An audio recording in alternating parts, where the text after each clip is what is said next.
Baik, terima kasih kepada saudara Rangga yang telah memimpin kita di dalam doa. Selanjutnya ialah menyanyikan lagu Indonesia Raya. Kepada para hadirin dipersilakan untuk berdiri.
Acara selanjutnya ialah sambutan, sekaligus arahan dan membuka acara kita pada hari ini.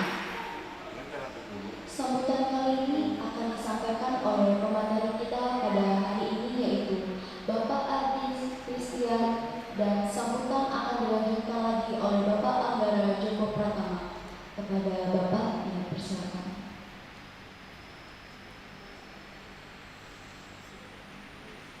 Selamat pagi teman-teman semua.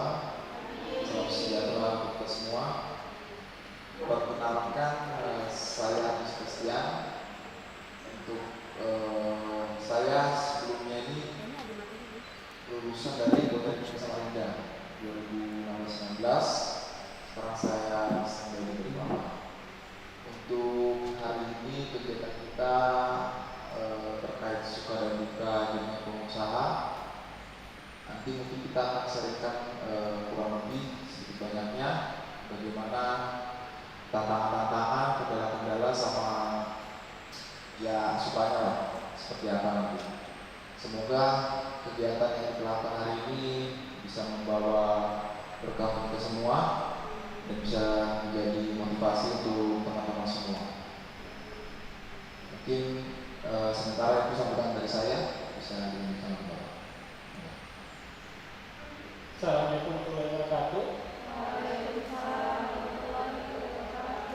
Selamat pagi teman-teman semua. Perkenalkan saya Angga.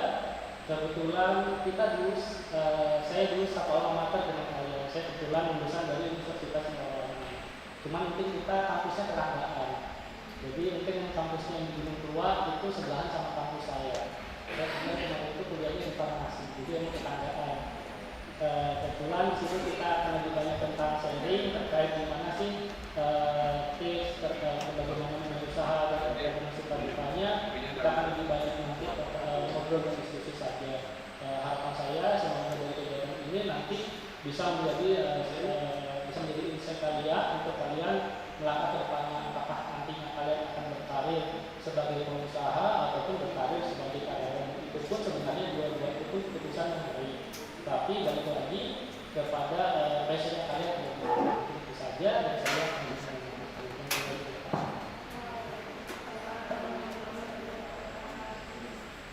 Baik, terima kasih kepada Bapak Adis Christian dan Bapak Ahmad Joko Pratama yang telah memberikan kami kesempatan dan juga mensupport kami, khususnya mahasiswa aktif Unmul, untuk mengembangkan jiwa entrepreneurnya. Boleh dong tepuk tangannya. Ya, baik. Sebelum menuju acara inti kita pada hari ini, dimohon kesediaannya para hadirin sekalian untuk kita melakukan sesi selanjutnya. Saya akan membacakan pantun terlebih dahulu. Kue putu enak rasanya, dimakan petang sama si Yaya. Kalau kamu warga Samarinda, ayo dong datang tunggali UKM sama-sama. Assalamualaikum warahmatullahi wabarakatuh.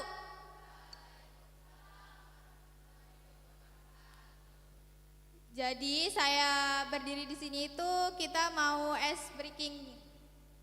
Oke Kak, kita mau main game nih. Gamenya tuh jika maka. Jadi bisa nih kakak-kakak dan teman-teman semua nulis atau ketik di HP 2 poin. Poin yang pertama itu jika dan poin yang kedua itu maka. Jadi contohnya kayak jika saya pergi ke pasar, maka saya membeli permen kapas. Boleh nih ditulis apa aja sembarang. Saya kasih waktu 5 menit ya.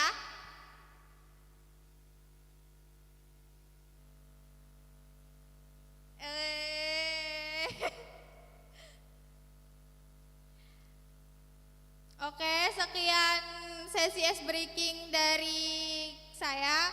Semoga kita makin semangat ya. Terima kasih. Wassalamualaikum warahmatullahi wabarakatuh.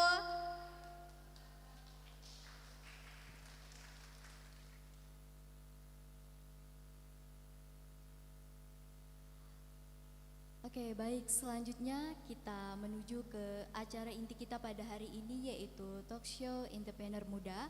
Dan hari ini kita ditemani oleh pemateri yang luar biasa. Gimana nih, udah gak pada sabar kan? Oke, baik, langsung saja. Halo Bapak, apa kabar? Oke, sebelumnya kami ucapkan terima kasih karena telah bersedia menjadi pemateri kami pada hari ini. Kita mau diskusi nih Pak tentang suka duka menjadi pengusaha. Mungkin sebelumnya Bapak bisa ceritakan dulu nih bagaimana background Bapak bisa terjun ke dunia pengusaha. Mungkin bisa dimulai dari Bapak Ardis dulu, baru nanti dilanjutkan oleh Bapak Anggara. Oke, terima kasih. Kita santai aja teman-teman ya. Jadi saya waktu itu sebelumnya kenapa saya bisa berkecimpung di ekspor rumput laut, karena ketika saya kuliah saya bergabung sama organisasi mahasiswa Pencipta Alam. Nah, di situ kebetulan saya dapat bidang koordinator kelautan. Jadi hampir seluruh kegiatan saya waktu di kampus itu orientasinya di perairan. Jadi saya sempat lihat itu ada beberapa teman-teman petani yang punya atau budidaya rumput laut itu. Mereka banyak cerita sama saya, ternyata terkendala sama pasarnya. Jadi cuman sebatas pengepul atau tengkulak lokal yang sering kita dengar itu. Nah, begitu saya lulus, itu waktu saya semester akhir. Nah, begitu saya lulus, tapi kan biasalah kalau kita memulai usaha kan sebenarnya ada modal yang diperlukan. Nah, jadi saya waktu itu kita lulus saya kerja dulu. Nah, setelah saya kerja setahun terkumpul modal, nah baru saya eksekusi tuh. Makanya sampai sekarang kita bisa eksis di dunia itu karena awalnya dari kecintaan di organisasi sih. Nah, jadi peluang itu kadang bisa muncul itu bukan hanya kita lihat dari sekeliling kita, Tapi perlu juga improvisasi dari daerah sekeliling kita. Kayak misalnya yang rumput laut itu. Jadi kalau misalnya rumput ini ada kendala di teman-teman budidaya, pasti kita bisa cari solusinya. Nah, solusinya itu bisa jadi salah satu peluang. Tinggal kita mengimprovisasi gimana caranya produk ini bisa punya daya atau added value yang lebih lagi. Mungkin itu kenapa saya bisa berkecimpung di dunia usaha untuk ekspor rumput laut. Awalnya sendiri sih masih sebatas jualan lokal, yaitu Surabaya dan Makassar. Tapi karena kita pingin lebih ekspansi pasar, akhirnya kita lengkapin legal-legal yang berkaitan dan kita coba untuk ke pasar internasional. Mungkin seperti itu dari saya. Dilanjut Pak Angga. Terima kasih. Jadi kalau saya sendiri, jadi saya flashback dulu ya ke beberapa tahun yang lalu. Jadi sebenarnya kalau untuk usaha ini saya mulai, kalau untuk yang beberapa usaha lain itu saya mulai dari zaman kuliah. Jadi waktu zaman kuliah itu dulu ada mungkin beasiswa namanya PPA dan BBM. Nggak tahu sekarang masih ada apa enggak.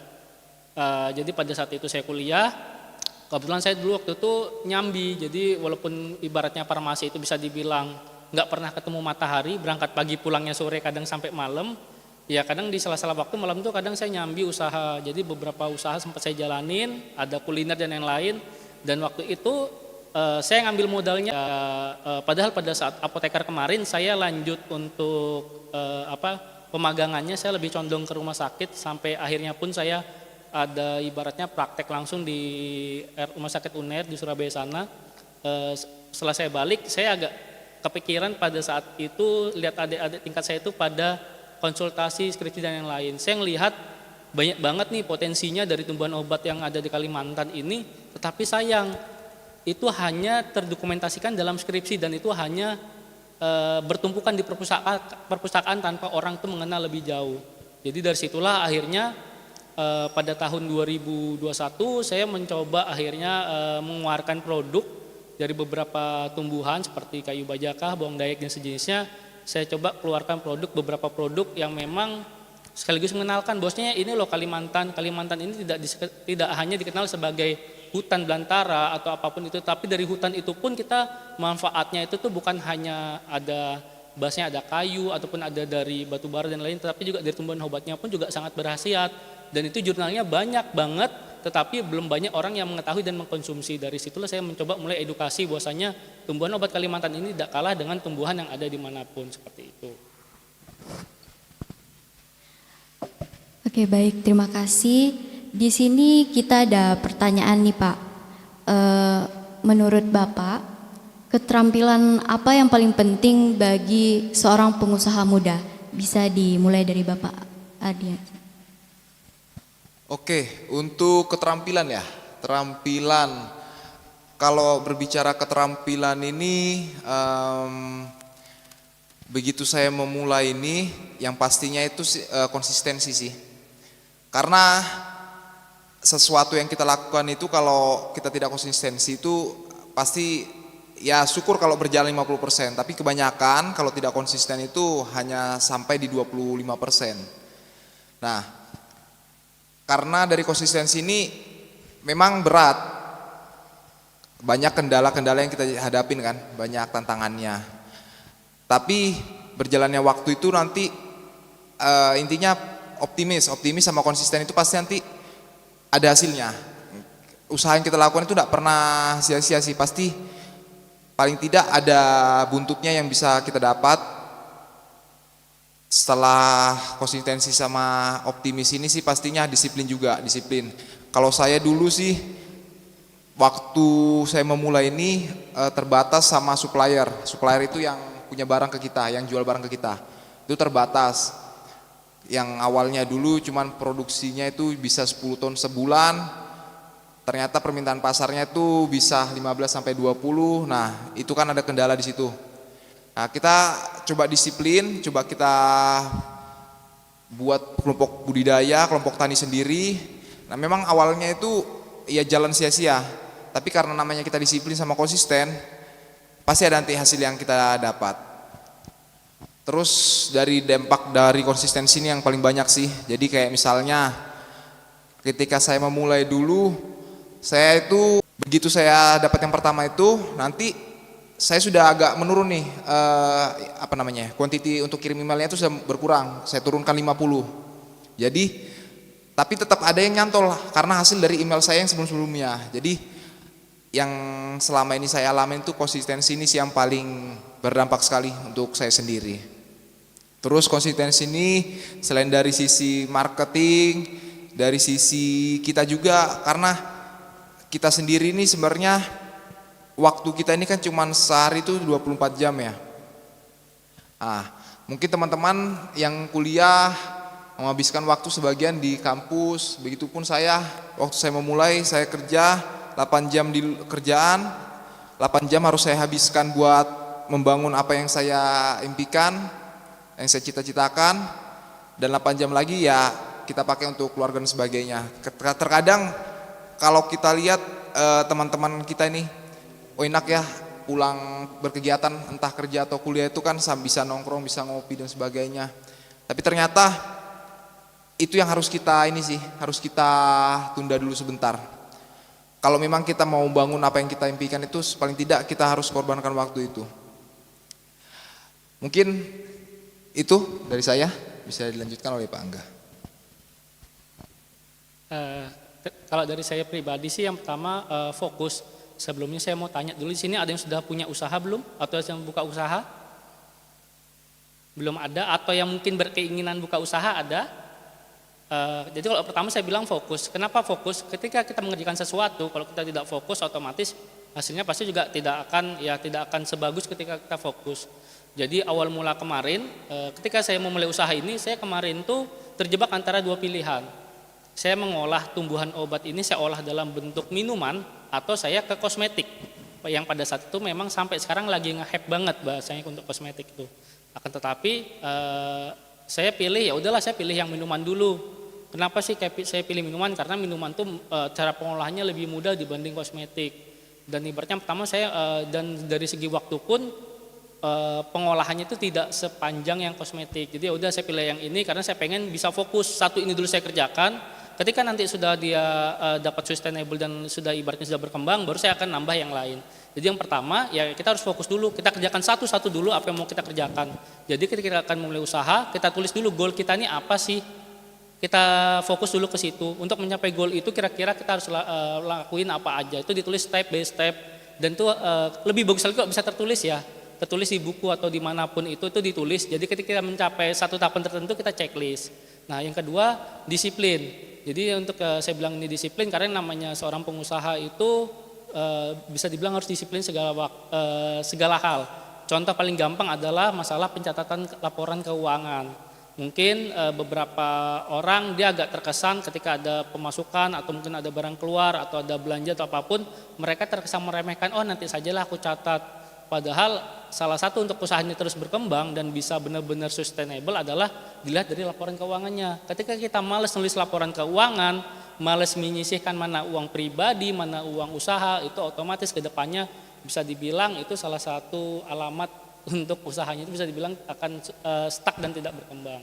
Nah, yang ketiga sama seperti dibilang tadi Mas Anggit, bahwasanya kita harus bisa dibilang sedikit menahan dan rela berkorban. Karena pengalaman saya pribadi dulu ketika saya pulang kuliah ngeliat teman-teman saya, enak ya pulang kuliah bisa nongkrong, bisa nonton bioskop. Saya malam-malam pada saat itu masih harus jualan gitu kan, harus jualan waktu itu saya jualan di daerah Pahlawan, jualan di situ, jualan roti. Kemudian pada saat jeda antar kuliah dan lab pun, lihat yang lain masih pada nongkrong makan gorengan, sedangkan saya harus keliling antar barang dan sebagainya. Bilang enak ya, saya bilang gitu. Cuman memang bisa dibilang jangan kita sedikit menahan sesuatu, menahan dan sedikit berkorban, mungkin hasilnya nggak kita dapat pada saat itu. Kita dapatnya mungkin nanti setelah beberapa tahun kemudian. Itu sih dari saya. Jadi 3 hal itu harus fokus, kemudian disiplin dan juga ibaratnya bisa menahan atau sedikit berkorban seperti itu.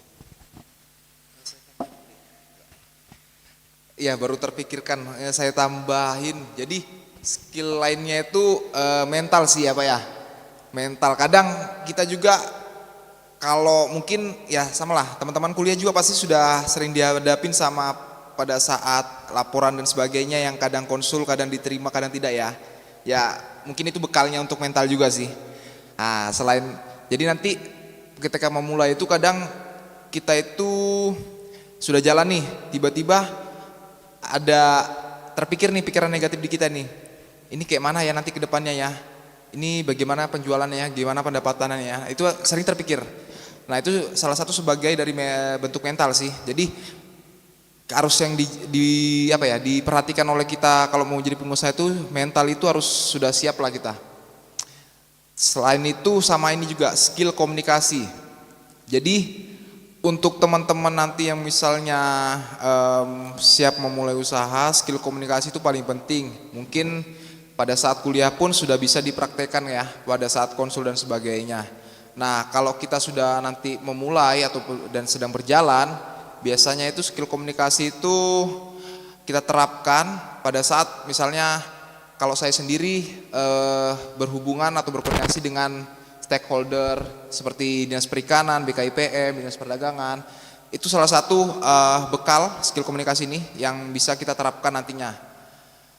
Oke, mungkin itu aja sambahannya. Silakan dilanjut. Oke, baik. Di dalam memulai bisnis di usia muda, pasti ada motivasi yang selalu kita bawa sampai saat ini. Menurut Bapak Ardis, motivasi apa yang Bapak mulai dalam menjalani bisnis di usia muda? Oke. Jadi motivasi dari saya sendiri sih sebenarnya saya dulu itu sama seperti Pak Angga juga kuliah, kalau saya sih bisa dibilang keterbatasan ya dari orang tua. Saya kuliah itu pakai beasiswa juga. Terus karena saya ingat ketika saya lulus, saya bakal lepas, tidak ada penghasilan lah ibaratnya ya. Karena waktu saya kuliah sih, saya belum mampu berani action untuk mengambil langkah langsung usaha ya. Jadi saya waktu itu fokus kuliah, tapi setelah saya lulus saya berpikir bagaimana sih setelah saya lulus ini saya tidak membebankan kedua orang tua saya.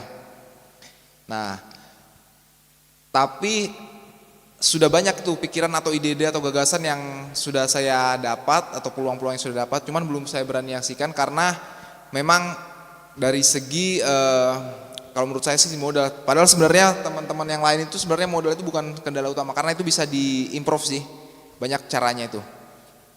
Nah, ya apa yang menjadi motivasi saya untuk berusaha itu sebenarnya bagaimana saya bisa membahagiakan orang yang terdekat saya sih. Mulai dari keluarga inti dan ya orang-orang terdekat lah, bisa paling tidak bisa jadi bermanfaat untuk orang sekitar. Dan terbukti syukur puji Tuhan alhamdulillah kita bisa berdampak bagi teman-teman kelompok tani yang ada di Kalimantan Timur, baik di Bontang, di Balikpapan dan di Samboja. Jadi kita bisa meningkatkan kesejahteraan mereka. Jadi yang awalnya dulu mereka cuma hanya sebagai petani ikan tangkap, sekarang mereka bisa sambil menanam rumput laut. Otomatis perekonomian dan kesejahteraan mereka itu bisa meningkat. Nah, itu sih yang kadang saya juga senang berbuat, bukan senang berbuat baik sih, teman, senang lihat teman-teman lainnya itu senang. Itu sih yang menjadi motivasi dari saya. Kalau dari saya pribadi sih sebenarnya ada dua motivasi. Jadi pada saat saya dulu kuliah sama sekarang mungkin motivasinya beda. Jadi pada saat saya dulu kuliah, dulu saya awal kuliah itu masuk bukan di farmasi.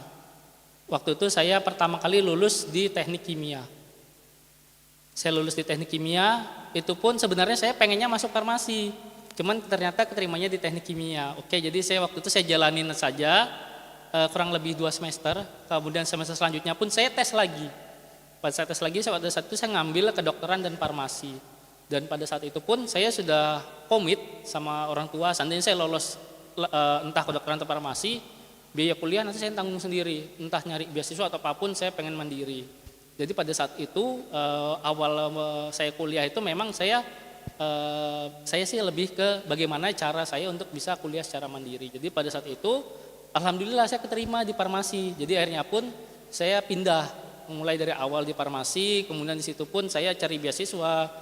dapat beasiswa itu pun uangnya nggak langsung saya pakaikan. Pada saat itu beasiswa PPLBBM itu 2 kali pencairan. Setiap pencairan itu 2,1 juta, sedangkan SPP saya itu 3 jutaan. Masih nombok ibaratnya. Jadi saya berpikir bagaimana caranya pada saat bayar SPP uang ini cukup. Jadi ya akhirnya saya cobalah waktu itu buat berbagai usaha dan sebagainya. Dan alhamdulillah saya bisa lulus sampai S1 itu dengan uang beasiswa dan uang hasil usaha. Dan pada saat apoteker pun saya makainya waktu itu uang tabungan dari hasil usaha itu saya pakai untuk kuliah apoteker.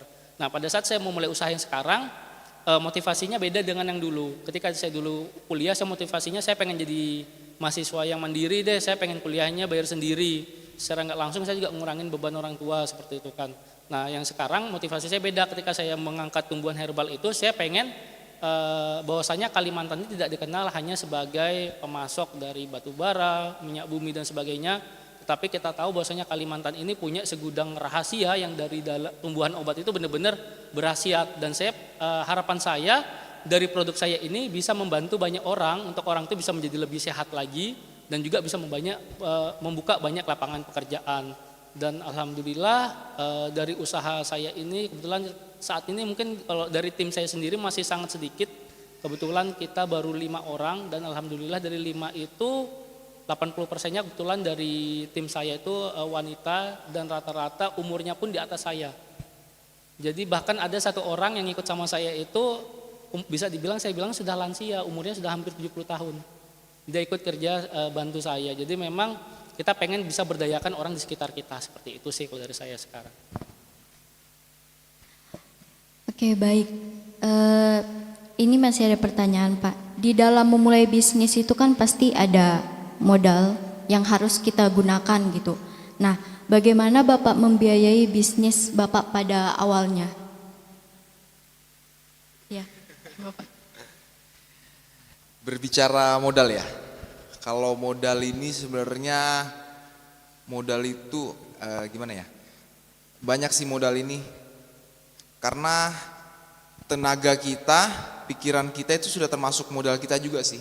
Jadi modal itu bukan hanya berbicara tentang uang, tapi berbicara juga tentang ide kita, pikiran kita, terus cara mengimprovisasi keadaan, itu termasuk modal kita, termasuk skill komunikasi, terus disiplin itu termasuk modal kita kalau kita siap memulai usaha.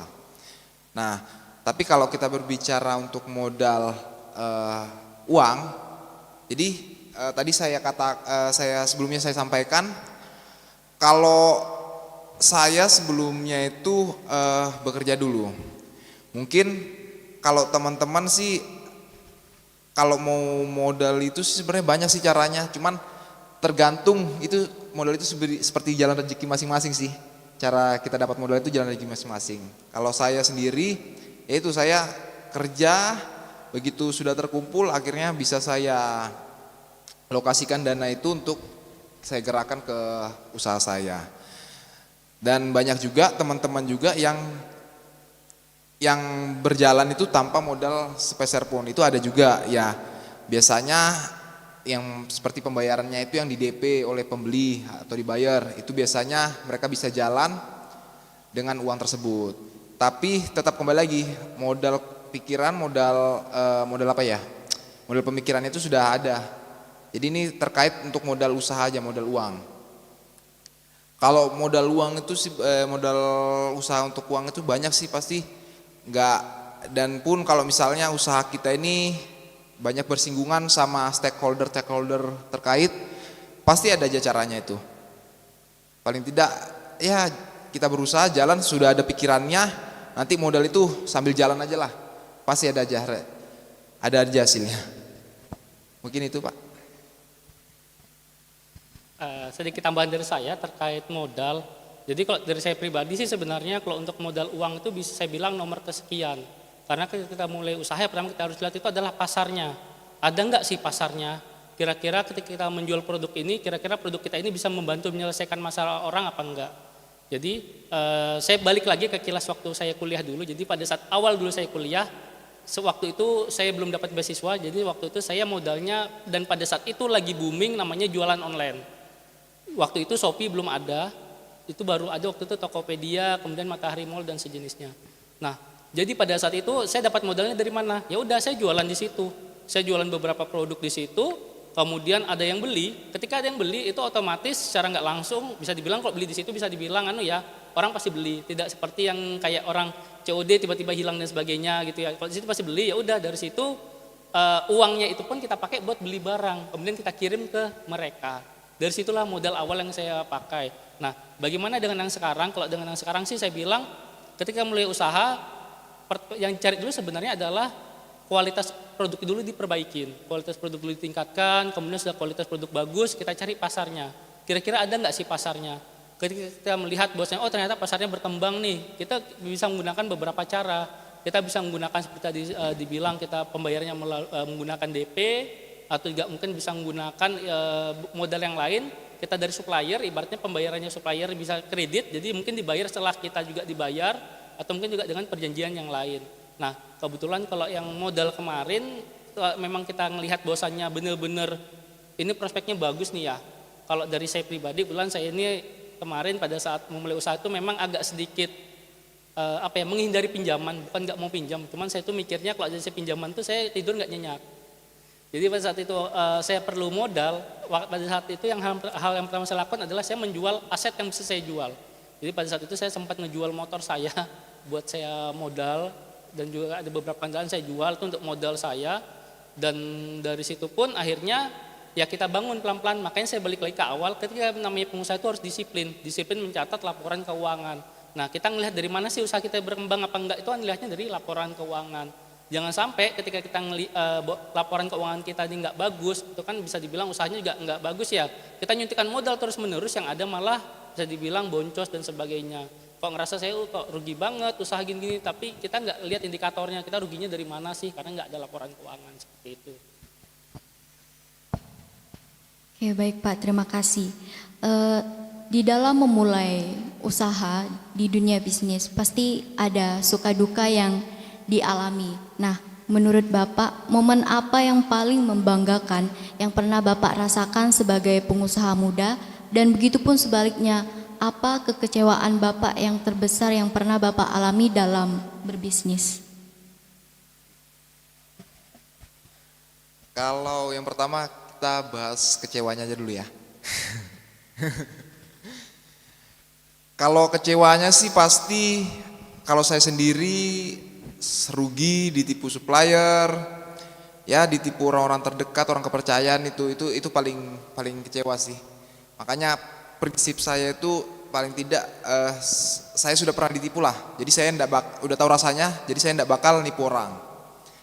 Nah, terus rugi juga, waduh pada saat ngirim itu tidak sesuai ternyata perhitungan kita. Makanya benar seperti Pak Angga sampaikan tadi, perlunya laporan keuangan untuk pencatatan. Jadi HP kita itu sudah terplanner lah ke depannya. Terus kalau kecewa yang paling besar itu ketika kita mengirim itu ternyata tidak sesuai perhitungan. Ternyata di situ ya rugi. Makanya kalau kita berusaha itu jangan selalu mindsetnya itu hanya untung dan untung. Sebenarnya perlu juga disiapkan mental rugi itu. Tapi semua itu bisa diakalin sih, bisa diatur.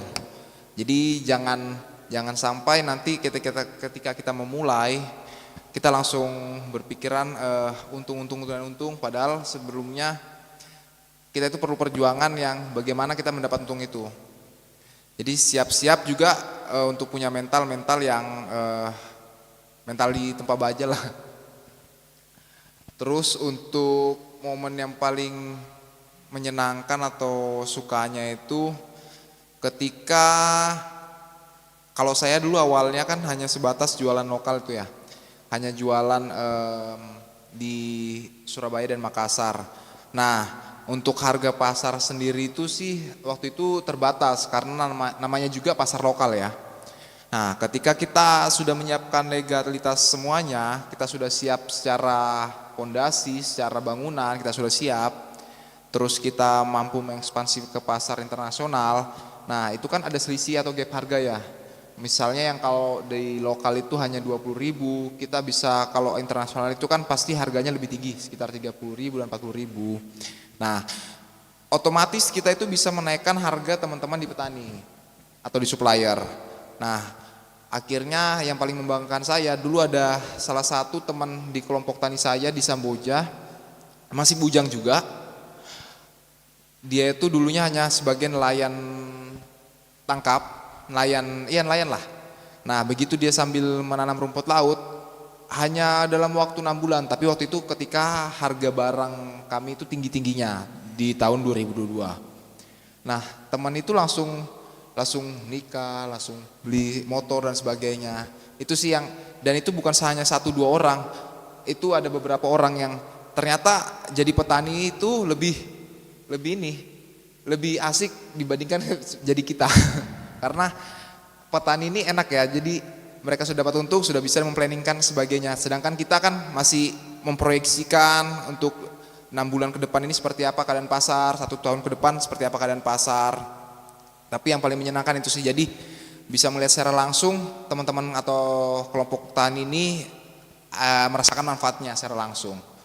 Selain itu ya ada sebagai branding diri ya, akhirnya karena kita berorientasi usaha ini, berorientasi ekspor, akhirnya beberapa stakeholder ini juga memfasilitasi dan mendukung kita, mensupport kita. Nah, itu salah satu bentuk sukanya sih yang saya rasakan.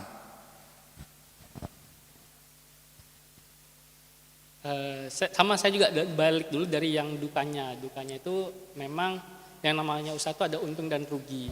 Jadi memang ya pada saat waktu itu memang saya sempat juga ada, bisa dibilang ada juga ketipu orang dan sebagainya. Kemudian bahkan ada salah satu yang menurut saya itu benar-benar agak gimana gitu. Jadi pada saat waktu COVID kemarin itu ada salah satu usaha saya yang saya jalankan sejak saya kuliah, itu akhirnya secara mau tidak mau itu saya harus menutup. Karena pada saat itu dari kos yang kita keluarkan, dari pendapatan sampai pengeluaran itu sudah benar-benar lebih tinggi pengeluaran, dan itu bahkan sampai dia harus menggerus tabungan saya dan lain-lain. Dan sampai akhirnya pun usaha satunya yang saat ini saya kembangkan, yang pada saat itu benar-benar saya masih ngerintis, itu mau nggak mau saya perlu tambah nyuntikan modal dengan menjual beberapa aset saya. Jadi memang bisa dibilang itu salah satu memang menurut saya itu tuh ngerasakan titik di mana benar-benar saldo itu bukan nol, minus. Jadi di rekening itu tuh kalau nol kan mungkin masih bisa dilihat ya saldonya ya. Itu kan ada saldo potongan otomatis, biasanya biaya admin, kemudian ada BPJS itu sampai minus. Rekening saya itu pernah sampai minus pada saat itu. Dan itu juga padahal pada saat itu saya posisi sudah punya keluarga. Gimana rasanya pada saat itu kan? Mungkin pada saat posisi sampai rekening itu benar-benar minus. Nah, mungkin titik sukanya adalah ketika sekarang ini saya bisa bermanfaat untuk banyak orang. Saya bisa membantu perekonomian orang, kita bisa membantu juga mensejahterakan dari rumah tangga, beberapa rumah tangga yang ikut kerja sama kami. Kemudian kita juga pada saat saya dulu kuliah, jadi pada saat dulu kuliah itu kan saya lulus di 2018. Nah, pada saat itu saya juga punya pada saat itu saya melamar seseorang. Jadi saingan saya pada waktu itu ada PNS, ada tentara, ada polisi, dan pada saat itu memang yang lamar dia ini banyak pada saat itu. Tapi memang rezeki saya yang dapat. Pada saat itu saya benar-benar pada saat saya maju ditanyain, kamu kerjanya apa? Saya bilang saya usaha Pak, saya usaha ini. Saya baru kuliah pun saya belum lulus. Saya baru bulan April nanti baru saya mau wisuda, saya bilang gitu. Itu kondisi saya masih belum wisuda, saya ngelamar anak orang. Dan alhamdulillah memang dibanding yang lain ya alhamdulillah lamaran saya ternyata yang diterima itu juga menjadi salah satu suka saya. Dan itu sih kalau dari saya. Baik Pak, terima kasih. Nah, setelah mengalami suka dan duka nih, pasti ada kunci utama sukses. Nah, menurut Bapak, apa kunci utama sukses dalam berbisnis di era digital seperti sekarang? Kalau kita berbicara kunci, jadi kita kembali ke suka dukanya tadi ya, gagalannya lah. Kalau saya kan misalnya kita memulai usaha terus kita gagal nih. Gagal itu ternyata bukan sebagai bukan enggak menutup pintu rezeki kita selamanya sih. Itu hanya sementara. Karena saya sering berbicara sama seseorang yang ini ya, yang sudah expert di bidangnya. Beliau itu bilang kalau salah satu pintu rezeki kita itu sebenarnya ada di berdagang atau berjualan. Nah, disitulah semakin lagi menjadi motivasi untuk ke diri kita bahwa berdagang berjualan itu baik jasa maupun produk itu merupakan hal yang mulia sih menurut saya. Maupun di pasar itu hal-hal yang mulia semua itu. Nah, kalau kita berbicara kunci bagaimana biar kita bisa bertahan di usaha itu, nah, ketika kita rugi, itu kan pasti kita sudah down sekali tuh ya. Nah, disitulah kita perlunya mental rugi. Tapi kalau misalnya mental kita tidak kuat, pasti kita sudah menyerah sama keadaan. Sudah, ngapainlah dilanjut lagi, sudah rugi juga. Saya pernah rugi, bahkan ya sudah tidak bisa toleransi lah. Itu kerugian itu salah satunya ya banyak selain dari sisi internal, dari eksternal juga. Jadi kadang ya banyak boncosnya lah. Kadang teman-teman yang kerja di gudang itu kita gaji pakai dana pribadi. Akhirnya sampai sering kayak saya nombokin untuk gaji-gaji karyawan itu dari keuangan pribadi kayak gitu. Cuman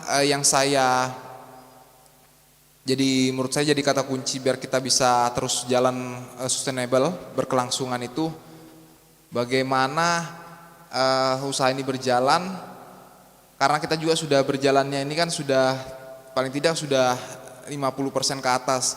Kalau kita berhenti itu ya sudah nanggung lah, kalau daripada sekalian basah aja, ya kan. Nah, kalau kita berpikir gagal tadi ya kita tidak bakal bisa lanjut, tapi sudah berhenti, kita sudah stuck.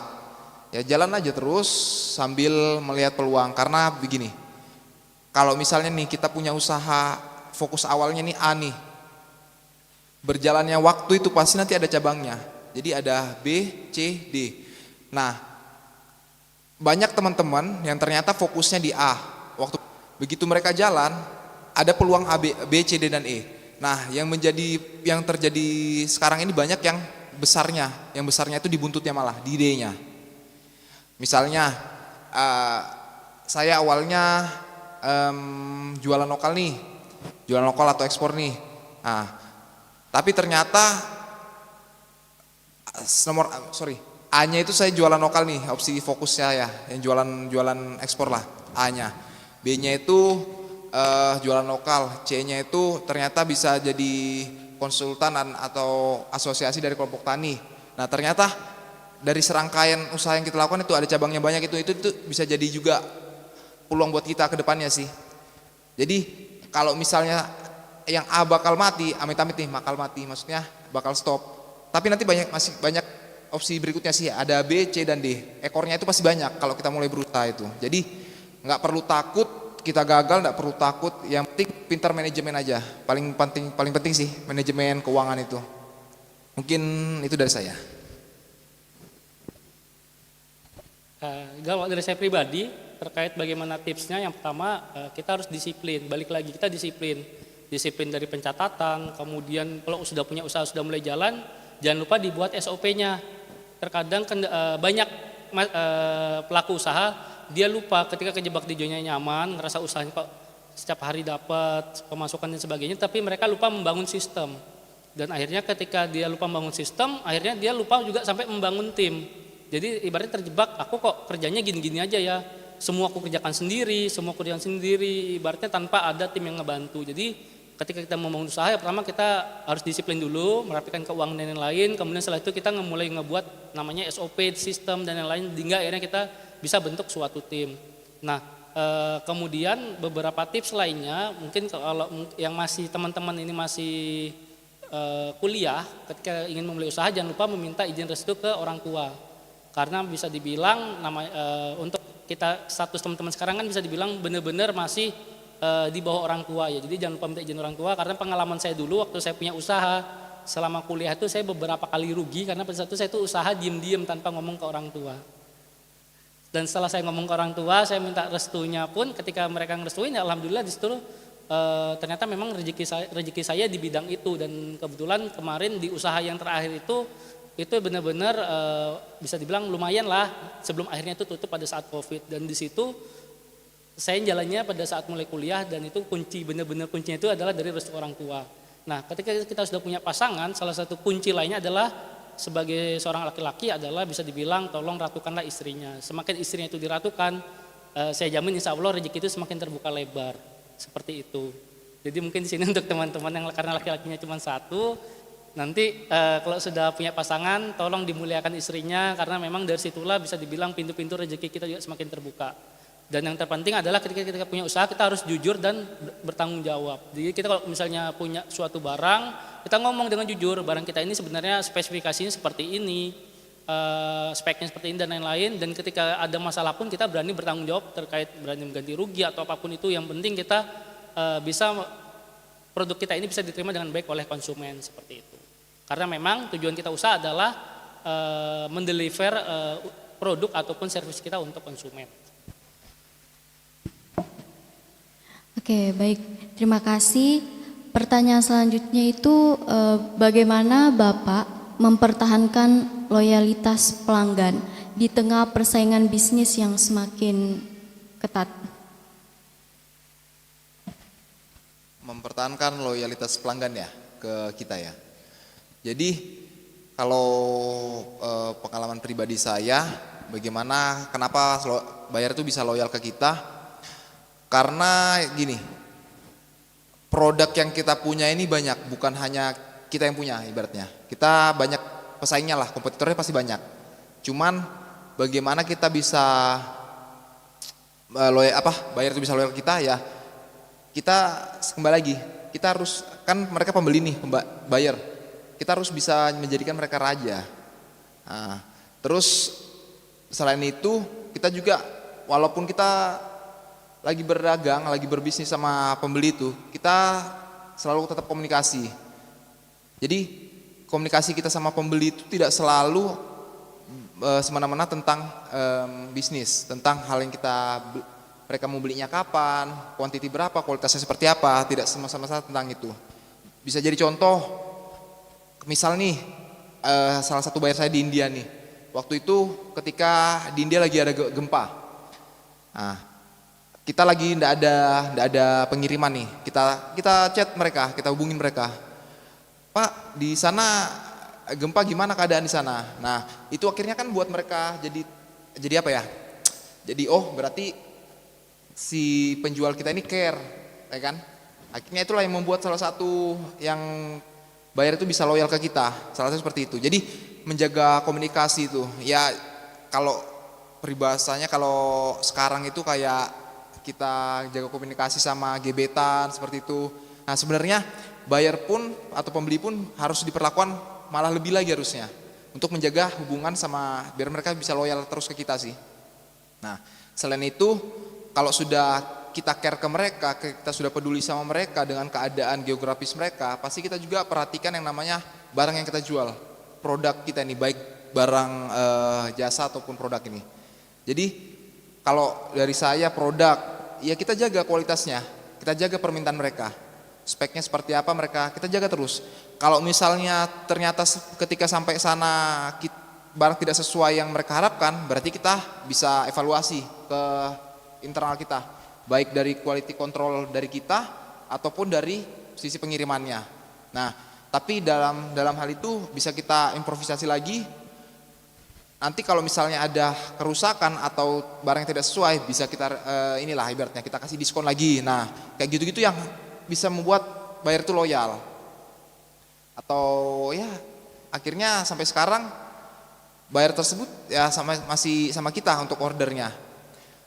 Padahal kalau dipikir banyak pesaing kompetitor lain tuh di luar wilayah Kalimantan yang produknya ya luar biasa juga, tapi ya yang menurut saya kenapa mereka bisa lari ke saya, salah satunya ya itu karena saya lebih care. Nah, karena saya menjaga hubungan itu, care ke mereka, akhirnya tahun lalu itu sampai mereka datang ke gudang kita untuk memastikan bagaimana sih proses produksi kita ini, apakah sudah sesuai dengan permintaan mereka. Ternyata ya mereka sudah sangat luar biasa lah interestnya ke kita.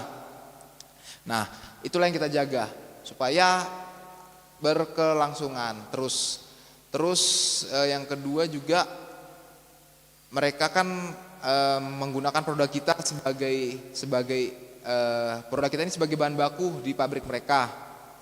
Nah, kita juga menawarkan produk mereka itu kan masih juga lari ke industri pangan juga. Nah, di situ kita juga lebih mau tahu, lebih cari tahu ke mereka. Ini produk kalian jual kemana? Mungkin bisa saya bantu nanti jualkan produk kalian kemana. Nah, itu salah satu. Oh, nanti mereka berpikir, oh mereka ini jual produk ke kita, tapi mereka juga mau bantu kita jualkan produk kita. Berarti kan lengkap lah, hulu sama hilirnya bisa kita dekatin. Walaupun kenyataannya enggak segampang itu, tapi ya kita coba aja lah. Atau juga pasti nanti ada salah satu hasil yang kita dapat. Mungkin itu dari saya. Sedikit tambahan dari saya, bagaimana sih menahan supaya customer kita lebih loyal pada kita. Yang pertama sama seperti tadi, bisa dibilang kita harus komunikasi dijaga dengan customer. Ketika kita punya customer, usahakan kita bisa punya kontaknya. Jadi kita juga bisa saling sapa dan sebagainya. Kemudian juga yang kedua, seperti saya bilang tadi, kita harus punyanya ada SOP. Ketika kita produksi barang, kalau ada SOP-nya jelas, secara tidak langsung kita produksi beberapa batch pun bisa dibilang kualitasnya juga bakal sama dan setara. Dan seandainya pun ada trouble di situ, kita tinggal balik lagi, kira-kira ini trouble-nya di bagian yang sebelah mana. Dan kita akan lebih cepat cari tahu menyelesaikan masalah. Oh, misalnya kita buat suatu produk nih, ternyata pada saat yang batch ini ternyata kok lebih cepat berjamur, kita lihatlah SOP-nya seperti apa. Oh, ternyata masalahnya di bagian pengeringan. Pengeringan yang seharusnya 5 hari, kita hanya mengeringkan selama 3 hari. Oh, ternyata di sini miss-nya. Karena kita ngejar pesanan pengeringan itu pun yang belum waktunya dikemas, kita kemas. Dan itu memang di situ memang mau nggak mau kalau saya bilang sih, beberapa kali saya sering harus menunda pesanan, bukannya karena bilang nggak menolak rezeki, tapi saya ingin mempertahankan supaya produk saya itu kualitasnya tetap sama, bahkan tetap bagus. Jadi memang pada saat pengeringannya pun masih belum maksimal, saya beberapa kali saya harus ngomong ke beberapa rekanan saya bilang saya belum bisa ngirim hari ini. Saya tunda dulu 2-3 hari karena sampai pengeringannya benar-benar maksimal baru saya berani kirim. Karena saya khawatirnya ketika saya kirim dengan kondisi apa yang ada ini, saya tidak bisa menjamin barang ini bisa tahan sampai di waktu yang saya tulis di kemasan seperti itu. Jadi memang intinya kita harus ada mempertahankan kualitas dengan membuat SOP dan juga ibaratnya dengan membangun tim. Jadi ketika kita tidak ada, tim yang akan mengerjakan dan dia mengerjakannya sesuai dengan SOP apa yang kita buat. Oke, baik, terima kasih. Selanjutnya itu bagaimana Bapak memanfaatkan teknologi untuk mengembangkan bisnis? Teknologi. Kalau teknologi yang kita terapkan ini sih masih, kalau dari proses budidaya ya, mungkin yang dulu menggunakan, kalau kita kan budidaya ini kan nanam di laut ya, nanam rumput lautnya di laut nih. Mungkin yang dulu masih tradisional itu diikat di tali terus ada di laut, nanti dibuat jangkar-jangkarnya, jadi nanti ada kayak jemuran lah. Kalau di darat kayak jemuran, cuman kalau di laut kita buat itu sebagai budidaya rumput laut.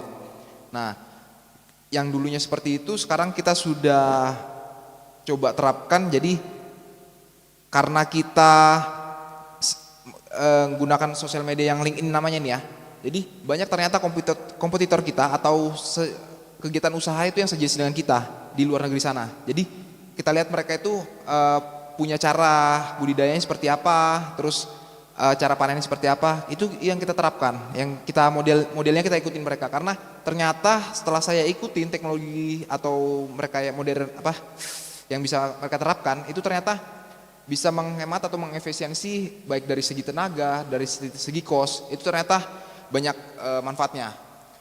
Kalau yang dulu hanya dihampar di laut, sekarang menggunakan jaring. Jadi waktu panen satu orang pun bisa sudah, tidak perlu banyak orang. Ya otomatis pun untuk gaji pun bisa diefisiensikan atau diturunkan. Itu salah satu bentuk teknologi yang kita ikutin dari teman-teman di luar sana. Terus untuk di era digitalisasi ini ya, kalau paling penting sih itu di marketingnya, karena sebenarnya dalam kegiatan berusaha ini ujung tombak itu sebenarnya marketing atau salesnya lah. Karena kalau di marketing ini, di dunia marketing ini, kalau marketingnya nggak tajam, ya ke bawah-bawahnya bakal tumpul juga kita. Makanya marketing kalau di saya sendiri, semua tim saya tetap tetap arahkan semua melakukan marketing, proses marketing, baik dari lokal maupun di luar lokal. Nah, menghadapi era digital ini sekarang, marketing kalau misalnya dulu sebatas jualan ini ya, jualan online yang kita mengharapkan pembeli menghubungin kita, ternyata sekarang kita agak susah atau kewalahan seperti hal itu. Kita harus jemput bola. Tetap bisa dijalankan paralel sambil kita jemput bola. Jadi kalau saya sendiri, yaitu kita tahu nih misalnya kita kan harus tahu dulu produk knowledge kita. Produk kita ini, rumput laut ini digunakan sebagai apa sih? Biasanya yang pakai ini industri apa? Kita browsing, kita googling. Nah begitu kita sudah dapat kata kuncinya, keywordnya, baru kita cari di LinkedIn, kita masuk perusahaan-perusahaan yang menggunakan produk ini. Nah begitu kita masuk ke LinkedIn sudah dapat perusahaannya, nah itu nanti ada orang-orangnya kan, ada apa ya, ada susunan-susunan organisasinya, itu bisa kita hubungin langsung direct. Nah begitu kita hubungin langsung direct, disitulah marketing digitalisasi itu yang lebih akurat itu seperti itu. Jadi paling tidak kita sudah bisa menjemput bola. Paralel kita pasarkan di sosial media ataupun platform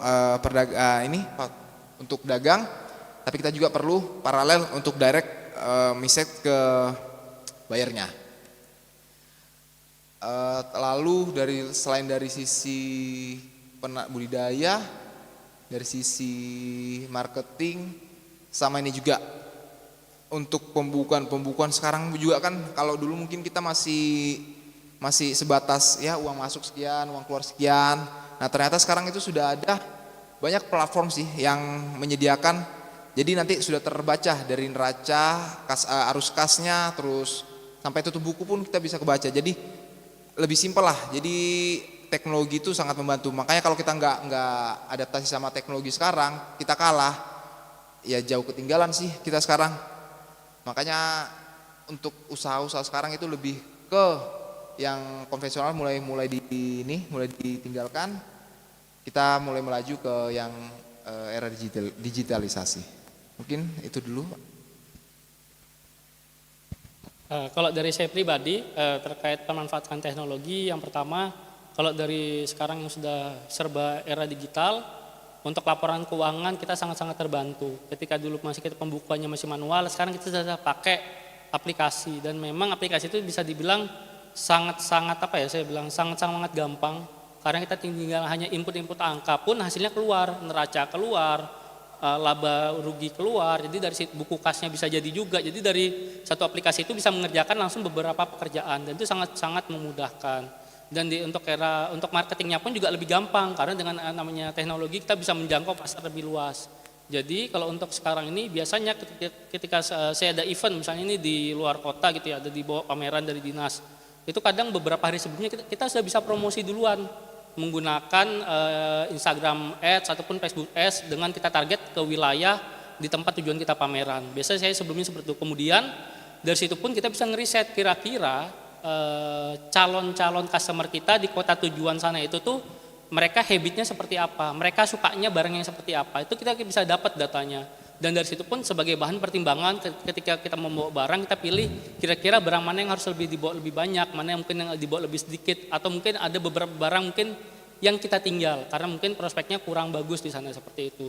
Dan untuk di era digital ini sendiri pun dengan adanya itu kita bisa mengetahui ibaratnya kesukaan buyer. Jadi kita itu bawa barang ke sana itu nggak sekedar bawa tanpa ada bekal, tapi kita tahu bahwasanya di daerah itu memang prospeknya barangnya ini loh, seperti itu. Dan dengan era digital pun sekarang tuh benar-benar saya bilang benar-benar sangat membantu sih, dari bisa dibilang semuanya pun bisa kita gunakan, dari proses produksi sampai ke akhir pun bisa menggunakan digital. Bahkan untuk produk baru saya, jadi saya ini insya Allah nanti 2025 ada launching produk baru. Itu saya ada beberapa formulasi saya pakai, itu saya emang nyarinya dari riset-riset jurnal-jurnal ilmiah, dan mana memang kita nyarinya ya di platform internet, kita nyari sumber-sumber gimana sih yang biasanya ada jurnal-jurnal ilmiah itu seperti di Medscape dan lain-lain, kita cari apa formulasinya yang akan kita terapkan untuk produk kita seperti itu. Dan kebetulan produk yang itu nanti insya Allah kalau lancar 2025 akan saya keluarkan. Oke, baik, terima kasih. Selanjutnya kita akan masuk ke sesi tanya jawab. Bagi yang ingin bertanya silakan mengangkat tangan serta menyebutkan nama dan asal lembaganya.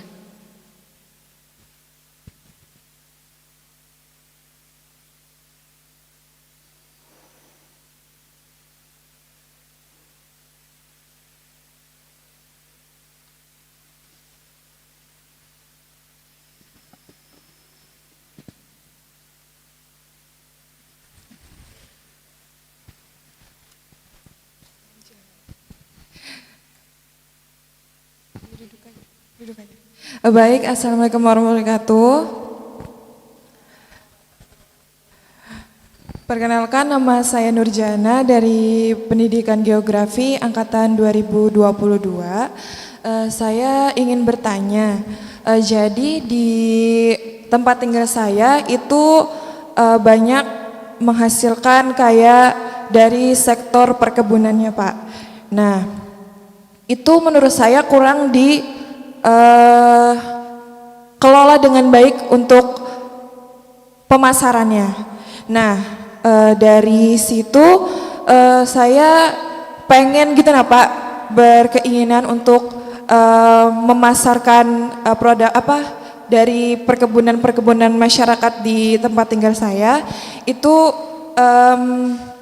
bagaimana sih cara untuk mengelola timnya, terus meningkatkan strategi sama produktivitas dari pemasarannya seperti itu, Pak. Mungkin itu saja.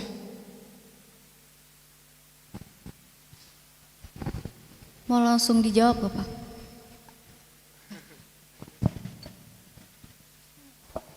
Terima kasih pertanyaannya Mbak Nurjana ya. Produk perkebunan itu fokusnya apa ya? Maksudnya kelapa sawit kah? Sayur-sayur ya, sayur-sayur. Kalau kurang ini ya, kurang pemanfaatannya ya. Oke, jadi kurang pemanfaatannya ini maksudnya dari segi barangnya itu banyak tapi pemasarannya kurang, atau mau diolah ke produk turunannya atau gimana? Oh, pemasarannya. Oke. Jadi kalau misalnya di daerah Mbak Nurjana ini banyak produk hasil perkebunan seperti itu, mungkin lebih kita coba gini ya. Berarti kan kalau misalnya pemasarannya kurang, berarti kan namanya juga pemasaran. Berarti kembali lagi ke marketingnya kan. Bagaimana marketingnya? Mungkin yang masih diterapkan orang sebelumnya kan pasti marketing tradisional ya. Karena kan hanya sebatas kan sama ini juga ya teman-teman pekebun, terus petani dan juga nelayan itu kan sekarang banyak generasi yang sudah tidak meneruskan kan, yang akhirnya hanya dilakukan oleh orang-orang dulu yang maksudnya lebih tua, orang tua kita lah. Nah, anak-anak muda sekarang kan banyak yang nggak mau melakukan profesi tersebut ya. Makanya akhirnya marketingnya pun masih secara konvensional. Nah, mungkin tugasnya Mbak Nurjana nanti mungkin bisa membantu update, mungkin nanti dari Dinas Perdagangan tuh banyak informasi terkait produk ini di daerah Kalimantan ini banyak pasarnya di mana aja sih, banyak. Itu nanti ada itu datanya. Paling tidak kita sudah mencoba dari sosial media juga, dari online itu ya kan. Nah, terus nanti kalau misalnya kita sudah bisa suplai ke pasar-pasar, ke supermarket itu sebenarnya nggak susah untuk suplai ke situ. Kalau misalnya sayur itu ya. Tapi dengan syarat yang agak tricky juga sih. Mungkin dari segi kualitasnya itu harus fresh, harus bagus. Kan terus desinfektannya itu paling tidak udah minim. Nah, sama kembali lagi ke packagingnya. Jadi nanti bisa direncanakan mau coba ke supermarket atau swalayan itu ya packagingnya, kualitasnya itu bisa dibagusin. Nanti yang kan kalau sayur itu kan pasti ada yang grade, enggak bergrade sih, cuman kualitasnya ada yang bagus, ada yang sedang, ada yang jelek kan. Nah yang bagus ini bisa diplotkan, bisa diarahkan ke supermarket atau swalayan dengan packaging tertentu, dengan kualitas tertentu. Terus kalau yang nanti yang setengah bagus itu bisa ke pasar. Nah nanti kalau yang jelek itu bisa nanti diplotkan ke penjual-penjual di pinggir jalan seperti itu. Jadi lebih mainkan itu sih, karena kalau kita hanya jual sayur nih, misalnya sawi nih ya, kan pasti ada yang hasilnya bagus, setengah bagus sama yang jelek. Kalau selama ini kan selama kalau konvensional kita jual ke pasar kan, ya udah hajar aja semua. Maksudnya enggak ada urusan itu mau bagus, jelek atau sedang. Padahal sebenarnya kalau kita pikir itu bisa kita plotkan, yang kalau bagus kita yang tadi kita plotkan ke swalayan, supermarket, ke pasar dan sebagainya. Itu sih. Mungkin ada yang kurang, Mbak? Sudah cukup Pak, terima kasih. Sebelumnya saya mau tanya, kalau boleh tahu sayurnya apa aja ya? Kayak kol, jagung, terus kacang panjang, terong, seperti itu. Oke, jadi kalau dari saya sih sebenarnya untuk sayur atau pakan segar tuh prospeknya masih sangat bagus. Kenapa saya bilang sangat bagus? Kebetulan saya juga punya rekanan di retail modern yang ada di mall. Itu memang di situ mereka kebutuhan produk fresh mereka masih kurang. Jadi mungkin setelah ini nanti bisa dicoba main-main, atau mungkin saya coba kasih kontak bayarnya deh. Bisa hubungin ke sana. Kira-kira kalau mau jadi pemasok untuk kebutuhan sayur itu gimana? Karena memang di situ saya tahu di situ kebutuhannya masih sangat kurang untuk produk-produk segar, terutama sayur. Nah di situ pun dia punya dua sistem. Sistemnya mau konsinyasi atau beli putus. Nah ada sisi minusnya, ada sisi positifnya. Kalau kita konsinyasi mungkin harga jual kita lebih tinggi. Tetapi ketika barang kita rusak tuh sistemnya diretur. Tetapi kalau beli putus itu dia memang harga belinya lebih rendah, tetapi produk kita langsung dibeli. Nah, kemudian selain di situ sebenarnya untuk sayur ini juga potensinya banyak. Selain kita masuk ke retail modern, itu kita bisa menggunakan platform dari digital. Mungkin sekarang kita buat semacam konten kesehatan. Kenapa saya bilang konten kesehatan? Karena sekarang orang yang mulai nge-gym, mulai suka budaya sehat tuh banyak. Tetapi mereka masih bisa dibilang untuk kebutuhan dia makan, asupan dia makan sehat itu pun masih sangat terbatas. Karena saat ini catering yang jual produk yang ibaratnya untuk orang-orang yang olahraga, yang bahasanya pengen vegetarian ataupun yang pengen hidup sehat itu masih sangat sedikit. Dan di situ sebenarnya juga ada peluang bagus untuk kita jajal di situ. Jadi sebenarnya juga kita bisa mainkan juga di situ. Apalagi kalau misalnya kita sudah bentuk dalam bentuk catering, jadi secara nggak langsung harga sayurnya itu lebih tinggi dibanding hanya sekedar kita hanya bentuk jual sayur saja, seperti itu sih. Jadi memang selain itu juga ada beberapa ini lagi. Itu kalau boleh tahu lokasinya di daerah Samarinda atau luar Samarinda? Di luar Samarinda. Luar Samarinda ya. Ya itu mungkin nanti yang kedua dipertimbangkan kalau untuk pengirimannya. Jadi seandainya memang mau nyuplai ke supermarket pun dipertimbangkan kira-kira armada apa sih yang bisa mengangkut dengan cepat, karena memang sayur itu bisa dibilang masa simpannya nggak lama ya, jadi memang harus cepat disalurkan dan juga cepat dipasarkan seperti itu. Terima kasih. Baik, terima kasih Pak.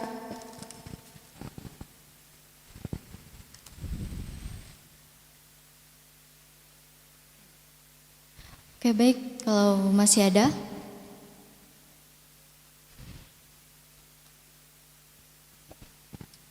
Oke, baik. Perkenalkan, nama saya Hadijah dari Program Studi Pendidikan Geografi Angkatan 2024. Sebelumnya saya ingin bertanya, sebelumnya kan saya pernah memiliki usaha snacks yang bisa dibilang cukup ramai. Di saat itu, saat saya masih memulai berdagang itu, belum cukup tren. Seperti sekarang sudah lumayan cukup tren. Nah semenjak mulai banyaknya yang ikut berjualan, kan itu tuh usaha saya mulai menurun Pak, karena banyaknya saingan. Nah itu tuh bagaimana menurut Bapak agar saya bisa menyeimbangi, karena bisa dibilang dari omset saya yang tinggi jadi cukup menurun dikarenakan banyaknya saingan saya yang berjualan sama dengan saya.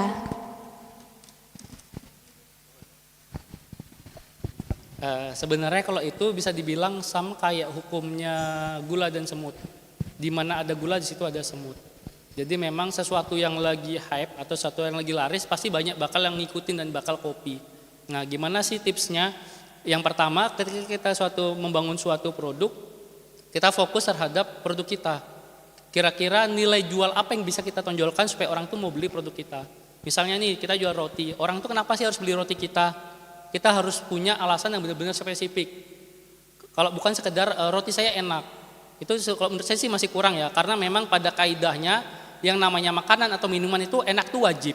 Tetapi dia ada value lain yang ditonjolkan. Misalnya, saya jual roti ini rotinya saya menggunakan bahan baku yang memang ini cuma ada beberapa kali dalam setahun, yang proses panennya lebih sulit dan sebagaimana itu memang jadi dari suatu produk itu kita bisa menonjolkan dari storytellingnya. Kenapa sih produk saya ini lebih harganya dibanding yang lain? Contohnya saya punya produk itu madu. Kenapa sih produk madu hutan ini lebih mahal dibanding produk madu yang lain? Karena memang proses pengambilannya yang lebih sulit. Karena dia diambil dari rata-rata pohon yang punya tinggi itu di daerah hutan itu 30 sampai 50 meter. Yang namanya itu punya keterampilan khusus yang hanya bisa ngambil itu. Otomatis harga jualnya pun juga semakin tinggi karena memang proses pengambilannya lebih sulit dan itu tidak bisa dikerjakan oleh semua orang. Jadi memang hal yang pertama harus kita ketahui adalah kita harus tahu lebih dalam terkait produk kita. Apa sih kelebihan produk kita dibanding kompetitor? Kalau memang kemudian kita lihat lagi siapa sih sebenarnya target market kita. Kita mau main target market yang mana? Ketika kita pilih target market, mohon maaf yaudah saya ngambil pengen yang target market yang low aja deh. Otomatis kalau target market yang low itu mereka lebih cenderung harga murah, nggak peduli rasa dan apapun yang penting harga murah. Nah itu memang nggak mau kita mau main di pasar itu ya kita jualnya harus murah, kita nggak bisa jual terlalu tinggi. Tetapi yang agak repot ketika kita ngambil di kelas yang middle ini agak repot. Dia pengennya murah, packagingnya bagus, rasanya enak, benar nggak?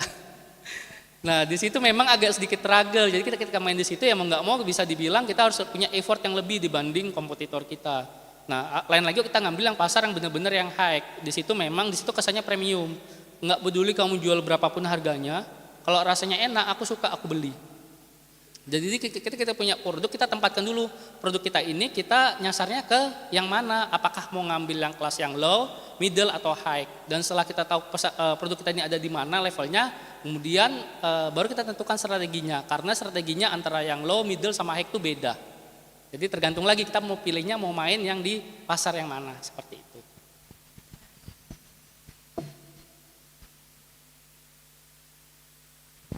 Baik, jika masih ada yang ingin ditanyakan.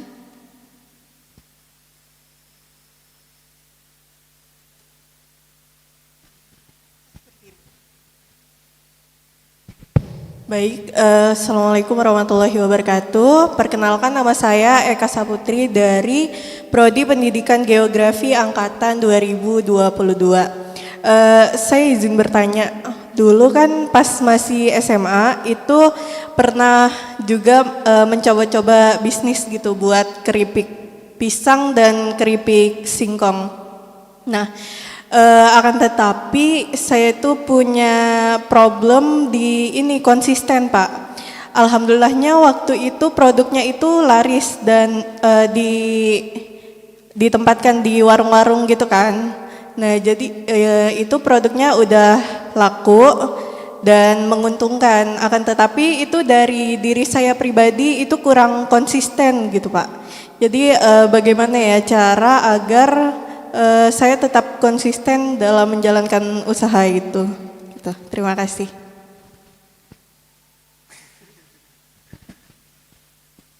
Wah, kalau ngomong konsisten ini susah-susah gampang.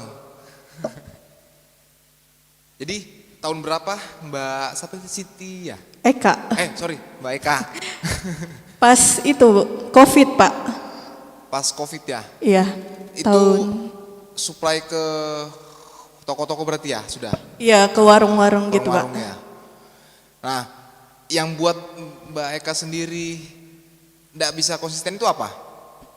Mager. Karena itu dibuat sendiri Pak, kayak dari mulai marutnya gitu kan sama menggoreng. Iya benar. Berarti, nah makanya kalau kita mau tahu solusi dari suatu masalah, kita kan harus tahu sebab akibatnya, sebabnya dulu ya, akarnya dulu apa, baru kita bisa improve. Jadi kalau Mbak Eka tadi kan karena mager ya, sudah oke ya, sudah bagus lah ya, sudah laris kan. Ya itulah, saya juga dulu Mbak, begitu saya mulai sendiri saya melakukan. Kayak kewalahan, pagi kerja, malam ngurusin ini, ya istirahat cuma sebentar lah. Terus ketika saya mempunyai tim, saya sudah bisa membagi kerjaan saya. Nah, yang awalnya dulu saya sendiri, menjalankan semuanya sendiri, satu kepala, itu ya ibaratnya merangkak lah. Tapi begitu kita punya tim, nah itu jalannya itu bisa kayak lari. Kalau di case-nya Mbak Eka ini, nanti harusnya sudah punya tim nih. Toh juga kan pasarnya udah bagus tuh, ya kan? Marketnya udah bagus. Ya buat tim, paling tidak ada sudah yang ngurusin produksi, ada sudah yang ngurusin pemasarannya, ada nanti yang ngurusin packagingnya dan sebagainya. Nah, dengan dibuat tim itu, saya yakin sih pasti nanti produk ini jalan. Cuman memang benar, nanti paling tidak di awal itu butuh yang namanya effort lebih lah ya kan, untuk tim-timnya itu. Tapi berjalannya waktu, karena pasarnya sudah pasti sudah oke, itu pasti berjalan bagus sih. Yang penting ada tim. Karena ya itu, kalau berjalan sendiri paling tidak ya kembali nanti mager lagi nanti. Seperti itu. Gimana Pak? Ada yang kurang? Terima kasih.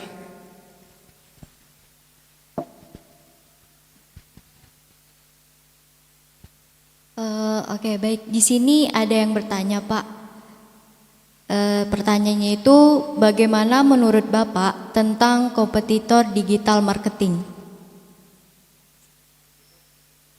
Ya, kompetitor digital marketing. Menurut Bapak itu seperti apa?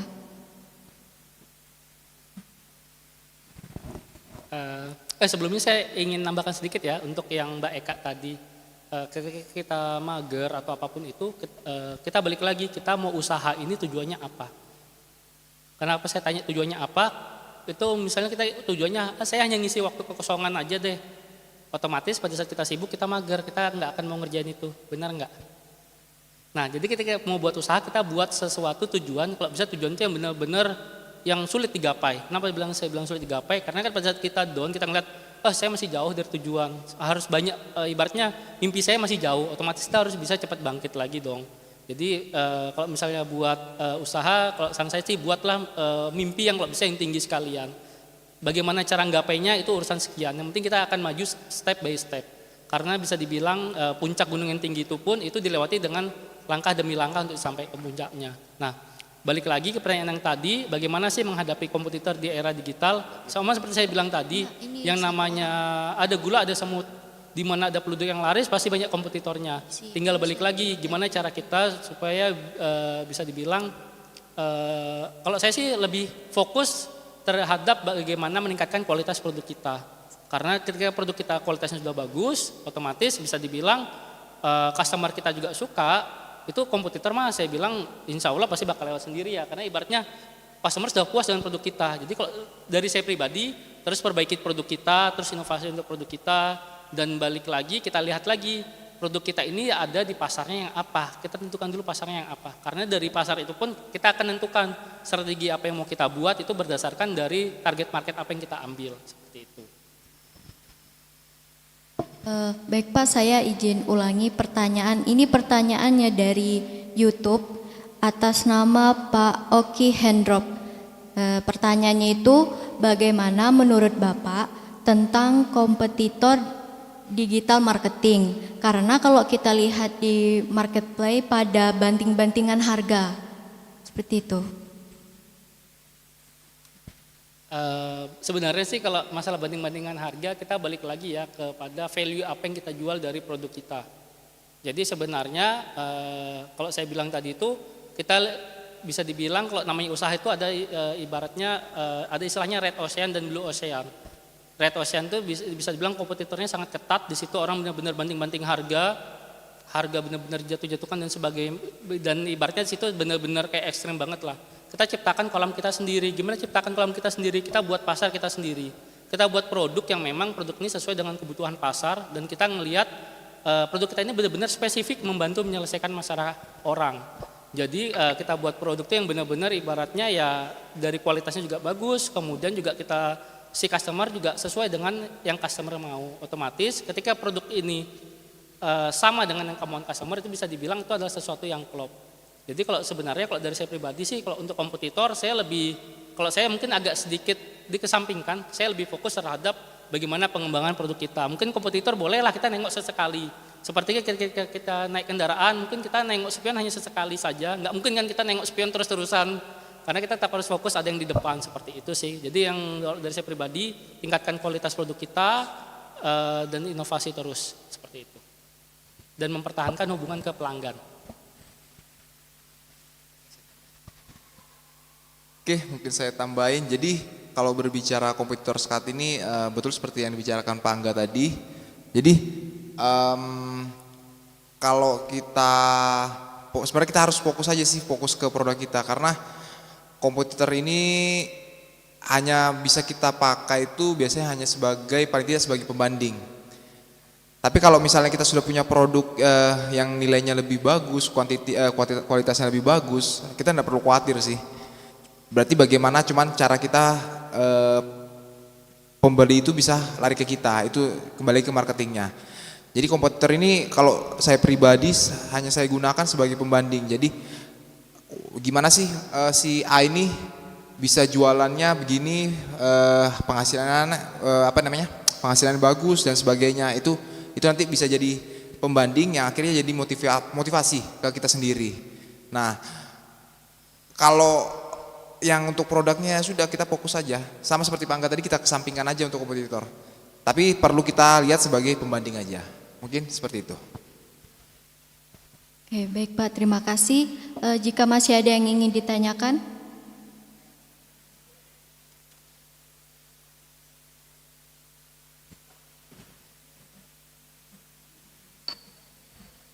Baik, jikalau tidak ada, acara selanjutnya yaitu penutup. Saya ucapkan terima kasih kepada pemateri kita pada hari ini.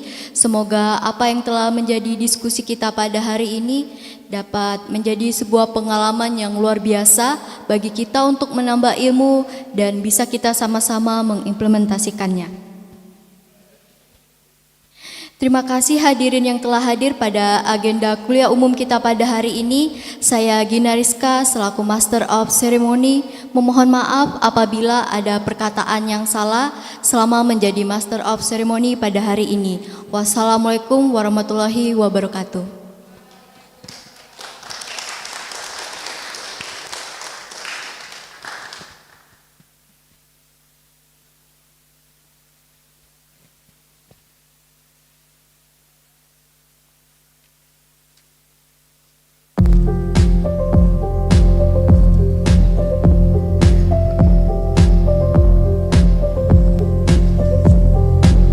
Salah satu tolak ukur pemerintahan yang baik atau good governance adalah pelayanan publik.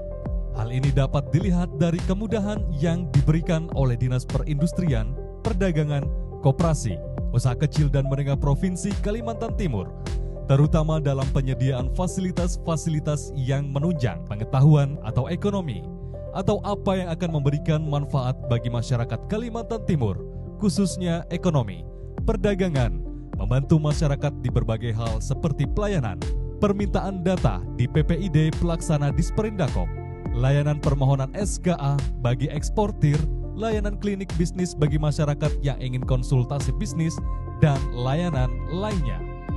Dengan tujuan mewujudkan kemandirian ekonomi yang berkelanjutan, serta meningkatkan ekonomi kerakyatan, Dinas Perindustrian, Perdagangan, Koperasi, Usaha Kecil dan Menengah Provinsi Kalimantan Timur memiliki program-program yang dapat meningkatkan ekonomi rakyat Kalimantan Timur. Dinas Perindustrian, Perdagangan, Koperasi dan UMKM Provinsi Kalimantan Timur memiliki kebijakan untuk mewujudkan kemandirian koperasi dan UMKM berbasis ekonomi kerakyatan. Salah satunya dengan penguatan kelembagaan masyarakat, pembinaan, peningkatan kualitas, peningkatan citra maupun sumber daya manusia, hingga menjadi fasilitator pembiayaan dan kemitraan koperasi dengan peningkatan kualitas di segala sektor kebutuhan koperasi. Untuk membangun dan pengembangan usaha, para pelaku UMKM diberi payung hukum berupa IUMK atau Izin Usaha Mikro dan Kecil. Selain untuk legalitas IUMK, juga dapat memberi kemudahan pembiayaan, baik melalui keuangan bank maupun non-bank. Untuk membantu para pelaku usaha, bidang perlindungan konsumen dan pengawasan barang beredar memiliki peranan penting. Salah satunya dengan pemberdayaan konsumen, pembinaan pelaku usaha, penanganan pengaduan, hingga pembinaan lembaga konsumen. Kepedulian pemerintah Provinsi Kalimantan Timur terhadap perlindungan konsumen menghasilkan sebuah prestasi, yakni menjadi provinsi pertama di Indonesia dalam pengelolaan siswas PK dan ditetapkan sebagai Provinsi Peduli Konsumen tahun 2016. UPTD BPSMB berperan sebagai teknis operasional atau penunjang di bidang pengujian dan sertifikasi mutu barang hingga mengelola ketatausahaan serta pembinaan jabatan fungsional.